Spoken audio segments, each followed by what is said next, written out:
Hello my friends and welcome back. Thank you very much for being with me again today.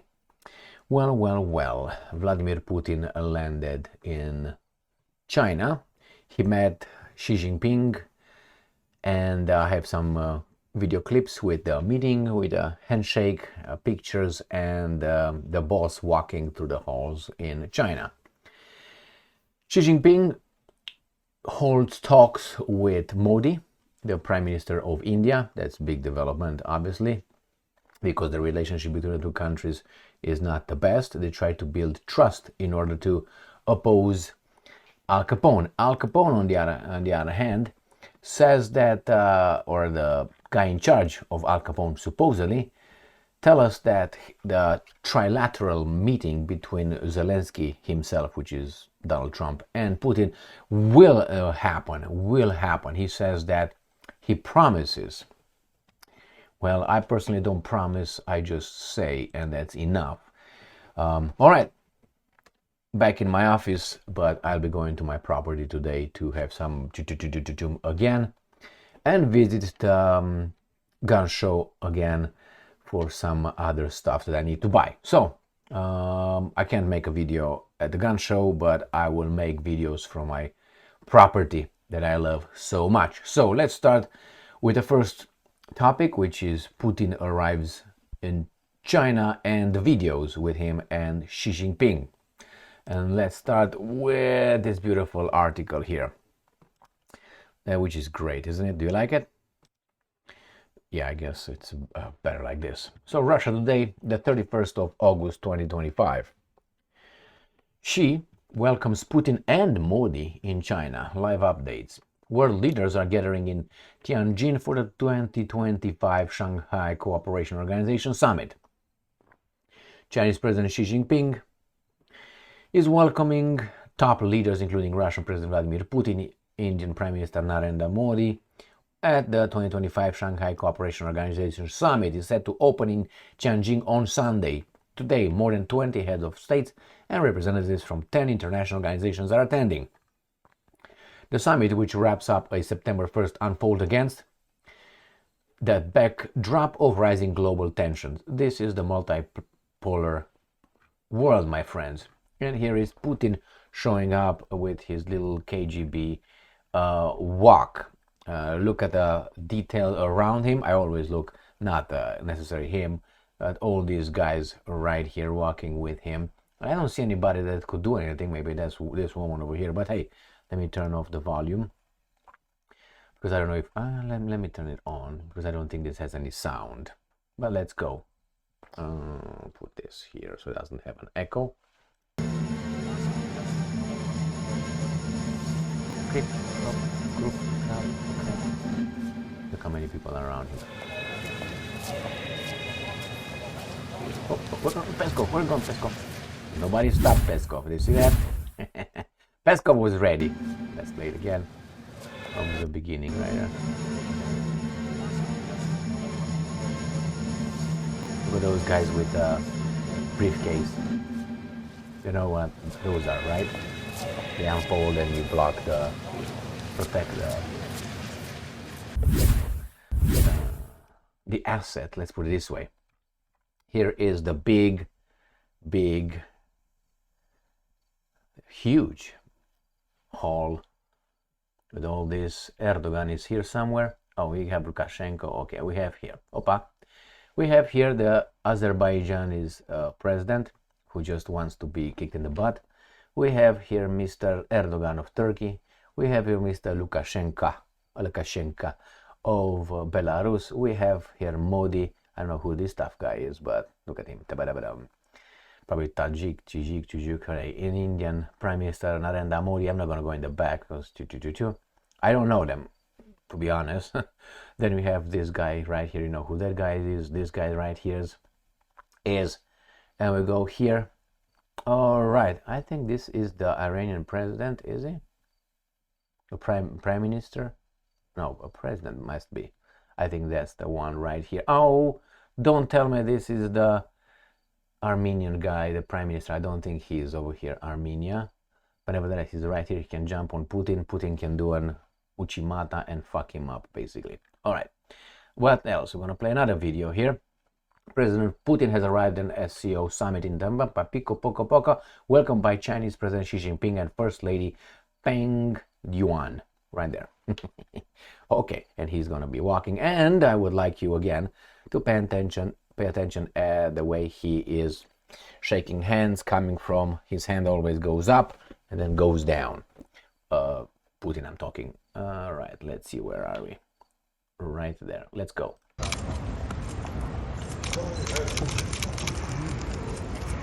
right, I love you too. Thank you. Nice to meet you. Let's get Al Capone.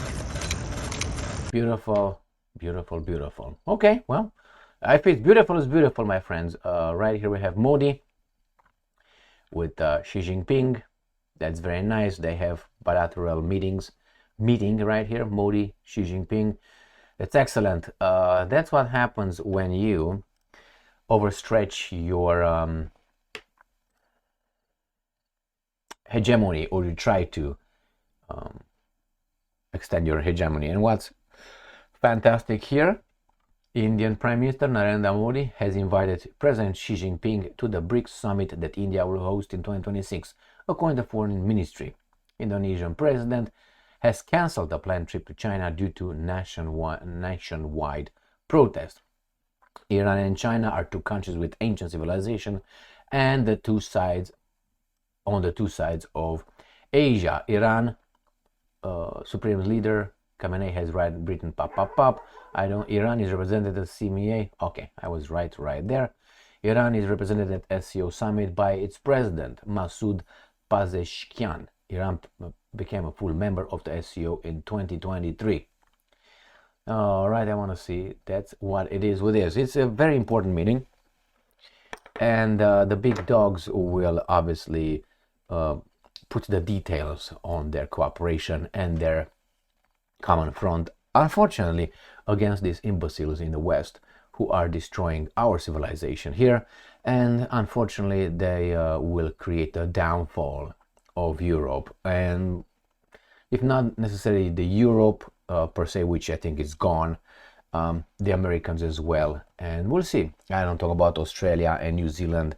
If you want to know how far those guys went, I would like you to remember, or if you don't, go and check it out, how the Australians were kept like animals, and the guys in New Zealand by that imbecile president, or whatever she was, with the mask mandates and all that, and free speech in Australia and New Zealand is dead, and as the Western world, the free world, is bad. All right, let's go to the next one. Next one from Sputnik. Putin takes part in SCO summit in China's Pakapak. That's a beautiful picture over here. All right. Then they all say he's dying. We all die slowly, but nevertheless, he should have died already. The same. Why? Because these guys claim he's sick of 1,000. He's already dead. They were just bring him back to life. This is the same thing I played over there. This is another picture with the trio. Okay, why don't you bring your baby doll? All right, let's see what this is right here. Talk with.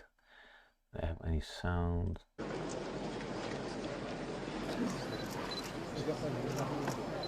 What's that briefcase? In case you just activated. Well, all right. He met Trump. Now he met Xi Jinping, Modi. This is something. Oh, where did it go? She was like bored or something. All right, good. Putin, you had a fantastic. And we have here from the Ukrainians, who are very probably upset. I don't know if the Ukrainians are upset of Putin being in China, or because and Putin meeting Donald Trump as well. But I know the guys in charge of Ukraine, which are not necessarily Ukrainians, are not happy about it, because they see this a recognition of Putin outside of Russia, not isolated, and the connection and the how they call strategic partnership between the two countries, which is more than a strategic partnership between China and Russia, is right there for all to see. All right, let's see what these guys are saying. Putin arrives in China for SCO summit and World War II anniversary parade. That's what he's going to do, and I'm going to cover that on September 3rd. Russian dictator.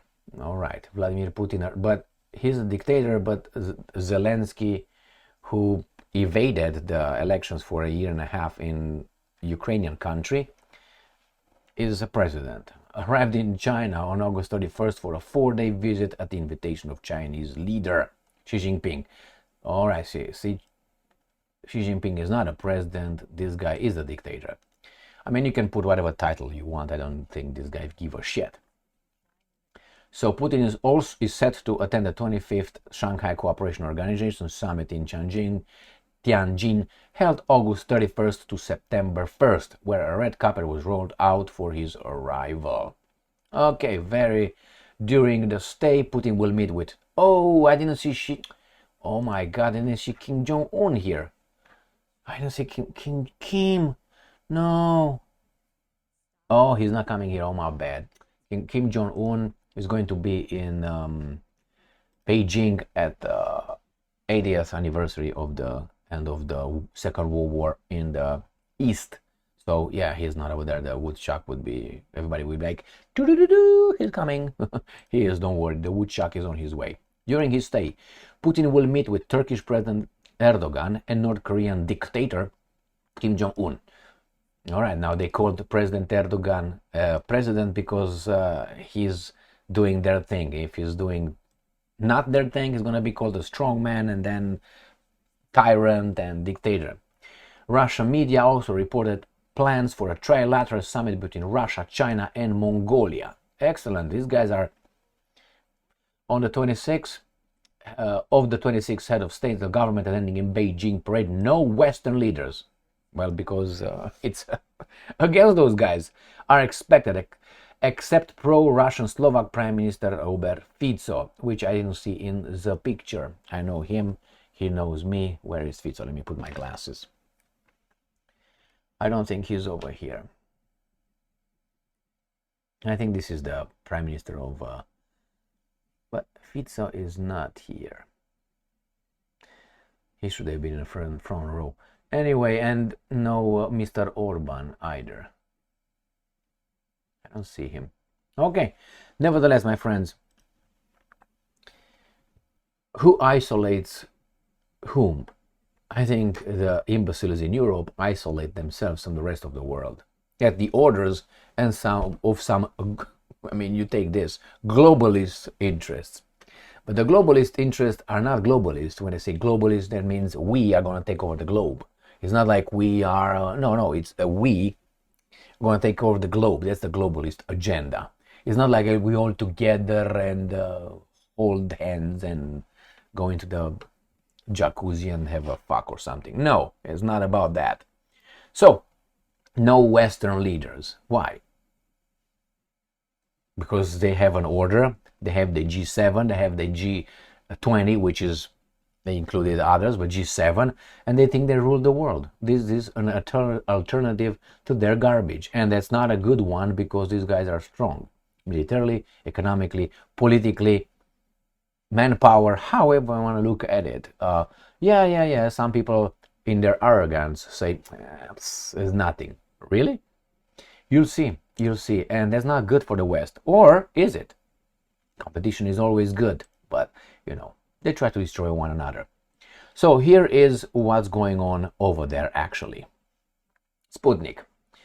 Russia and China forge a beacon of strength for the global majority. That means, in other words, Russia and China are the champions of the once discriminated, kicked in the teeth by Al Capone. And guys, join us. We are able, willing to protect you. From whom? From the guy who screwed you for the guys who screwed you for many years. I'm not talking about only about the, how do you call that? I always have a problem remembering this word. Colonial powers or empires, but the neo-colonialism occurs economically. How? You make sure that the guys in charge of your country will open your country to my guys to plunder it. Hey, give you jobs. We're going to give you jobs. But what kind of jobs? Sweat shops. No, you're going to be a happy consumer. Why happy?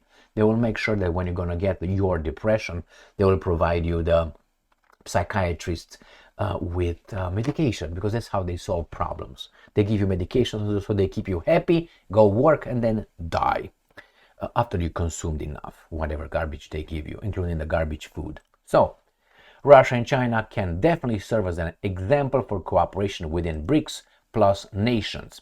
I think that's right. Next one. Modi and Xi hold talks as India-China ties warm. The two leaders have met on the sidelines of the SCO summit as both nations look to stabilize relations following long-standing border tensions. That's not good news for the West. And why am I doing this?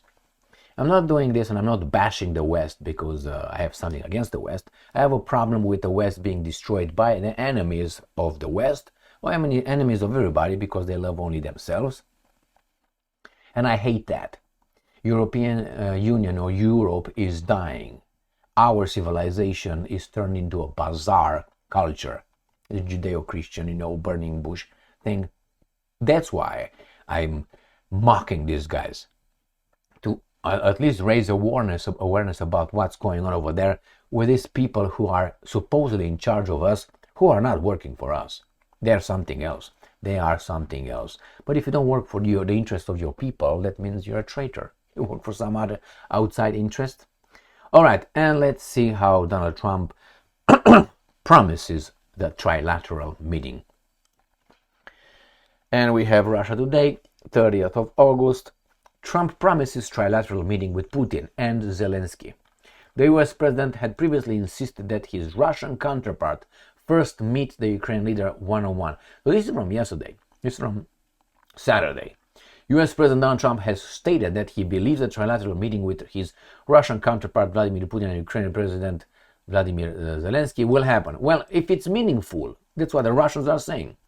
We're not going to meet to have selfies, take selfies and shake hands for the imbeciles. No, the Russians says we are over there to solve problems.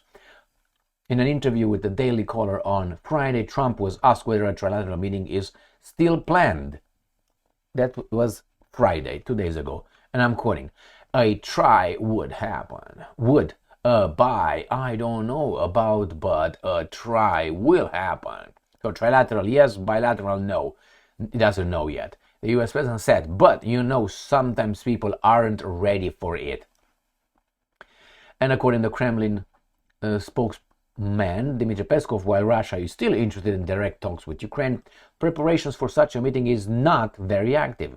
And I'm quoting, "All our positions have been communicated." That means this is what we want. Supposedly they showed some flexibility, and we find out what Zelensky has to say. But Zelensky said no to everything Lavrov said.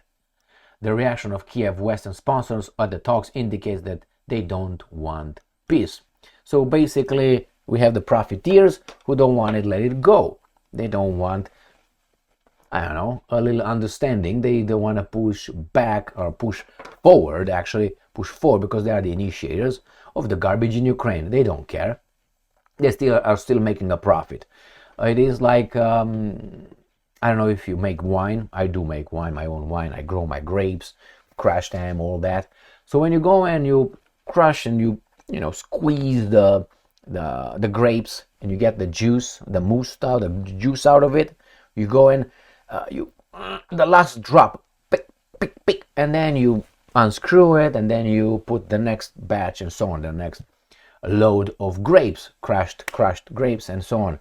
So the West, these profiteers will squeeze that, I think it's called fruit or wine crusher or something.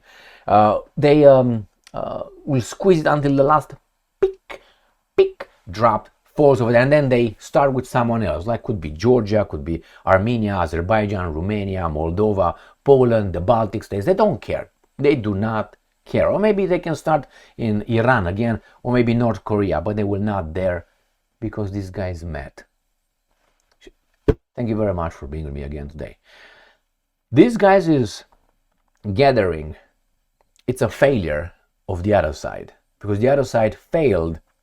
Not failed, because for me failed, they didn't even try. they disconsidered everybody else, and they thought they're going to look down on everybody else and keep them down, tell them what to do, otherwise we kick you out of our organizations and you're going to be dying somehow.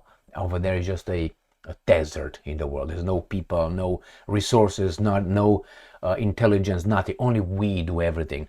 And then obviously with regime change and a lot of money typed, they don't give money. How do you think these guys give you money? They just type a number and send it to those guys. And the number is backed by what exactly? Yeah, the same with these big global bankers. Do you think they have the money? They can lend you money 10 times how much they have, if they have. So let's say if I have a property, I have gold, let's say in a value of $1. If you ask me for money, I can give you only to that dollar that I have. They can give you up to $10, if no more right now. Maybe I lost track. So that means they give you things that they don't have. Who are they? In charge of us somehow. How? They depend on us. They depend on our businesses, but somehow they're in charge of us. This is so upside down. I mean, a bank is like a tool for you to do something. It's not in charge of you. And you see big companies and big countries going to the banks with their heads in their hands. Please give us something. Help us. Help. It's not help. It's rip off, just so you know. If I help you, I don't ask anything in return. That's not help. Give us this. Instead of saying, no, the bank just makes transactions. You can make a bank and institutions without human beings and CEOs. You can definitely make that. AI now, but you can make it definitely. But the same with the law. You don't need judges anymore. You don't need judges anymore. You put the information in a computer with a program that already has the law and previous cases and all that. You don't need judges. Do you think the judges will agree with that? No, they lose their job. But they agree with the immigration. Why? Because they know the immigration, the illegal immigration. I'm not talking about legal immigration. With illegal, it's illegal too, because they're going to change the composition of the society, obviously, since 1965. So what they do, they are okay with that because that doesn't affect their lives. The same with the professors, university professors. They're all okay. Yeah, let the poor people of the world, because they think they are still in the ivory tower over there, teaching the poor baboons like us. But if you say, no, we're going to import some PhDs, click, from, I don't know, Uzbekistan and Tajikistan and Romanianistan, oh no! Why? It's going to be bigger competition and you are diluting the market. The same with the medics. Why do you think the medics, I don't call them doctors, these medics, they make so much money? Because they control the supply. You can't, you can't. Universities have a very limited number of medics that can graduate. If you increase that one, you obviously dilute their, instead of having 3 offices, medic offices in your, let's say, city, you're going to have 50,000. That means the drop of the price immediately. But anyway, let's go back to our little sheep here. So the success of the other side is obviously due to the arrogance of this side. Thank you very much for being with me again today. Stay strong, stay smart, look for the truth, and be just.